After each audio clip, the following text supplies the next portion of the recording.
It has now been more than a week since Congress released the decrypted Epstein email files, and America still hasn't recovered from the shock because, according to the House Oversight Committee, President Donald Trump's name appears in more than half of all examined threads. And after Part 1 exposed the sheer volume of those mentions today, the real question becomes unavoidable.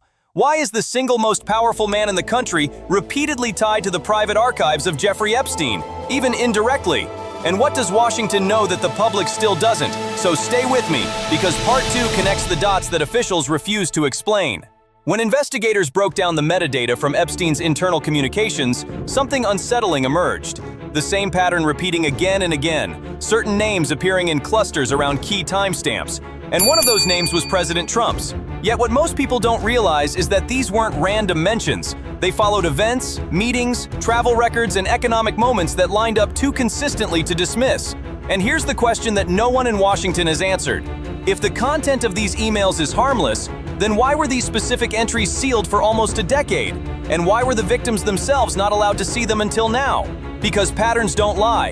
And the more you look, the more it becomes clear that Epstein's network wasn't chaotic. It was structured. And if you want to understand why Part 1 was only the beginning, then stay right here because Chapter 2 hits even harder.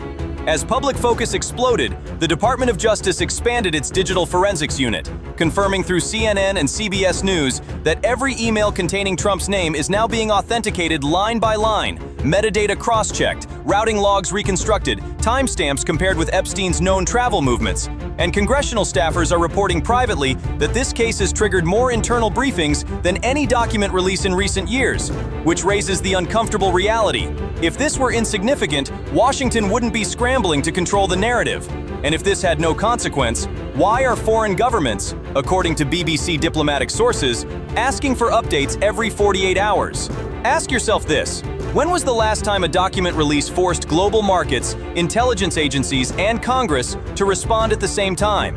The White House has repeatedly stated there is no evidence of wrongdoing by President Trump, and Part 1 made it clear that being mentioned in Epstein's emails does not equal guilt. But here is the part that America struggles to process. Even an indirect link to Epstein's ecosystem carries political weight unlike anything seen in modern history. Because Epstein wasn't just a criminal, he was a broker of access. And according to Reuters, his digital communications were used to track influence, favors, leverage, and proximity to powerful figures. So the question isn't whether Trump committed a crime. The question is why Epstein referenced him so often in private exchanges that never saw daylight until now. And don't look away here, because this next section explains why this story is about the system, not just the man. Epstein thrived because powerful people minimized red flags, softened language, protected his circle, and blurred the moral lines to protect their own proximity. And according to NPR, the culture surrounding Epstein was built on silence, intimidation, and calculated ambiguity. And today we are watching that same machinery activate again, with politicians reframing the email revelations as routine mentions, with commentators downplaying the significance of patterns, and with multiple agencies refusing to release certain attachments embedded in the encrypted files, which forces one unavoidable question. Who benefits when the public understands less instead of more?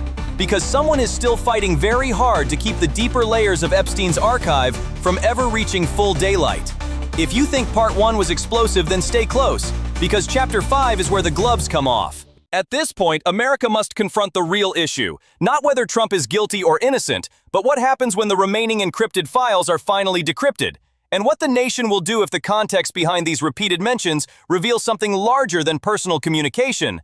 And this matters because the House Oversight Committee, the Wall Street Journal, and the Miami Herald all agree on one fact. Trump is the most frequently referenced figure in the decrypted emails so far, and that is not a small detail. That is a historical anomaly, and it forces the country into a moment of truth. What if this story is bigger than anyone expected? And what if the next round of documents answers questions America isn't prepared to face?